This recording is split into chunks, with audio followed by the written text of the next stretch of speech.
ধরেন আপনি কোথাও বেড়াতে গেছেন, আকাশ পরিষ্কার, নীল আকাশ, কোথাও কোনো মেঘের রেখা দেখা যাচ্ছে না, পরিষ্কার আকাশ। হঠাৎ করে আপনি হাঁটছেন, হঠাৎ করে আপনার মাথার উপরে বজ্রপাত হলো, নাই মানে আপনি পটল ধরেছেন। এরকম ঘটনা হয়। আমরা যেটা ভাবি যে বজ্রপাতের জন্য আকাশে মেঘ থাকতে হবে, এটা এমন না। অনেক সময় বিনা মেঘেও বজ্রপাত হয়।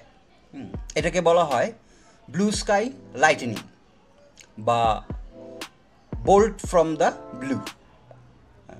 এই ঘটনাটার কথা বললাম কারণ এই 2-3 দিন আগে ফ্লোরিডার একটা বিচ, স্মিরনা বিচ, সেখানে একটা কাপল গিয়েছিল হানিমুন করতে আর কি। তার ভদ্রলোক মাত্র 29 বছর বয়স, আকাশে কোনো মেঘ ছিল না, তার উপর বজ্রপাত হলো। তাকে সিপিআরও দেওয়া হয়েছে বা সাথে সাথে অন্যান্য যা ফার্স্ট এইড দেওয়ার, কিন্তু টিকে নাই, চলে গেছে উপরে।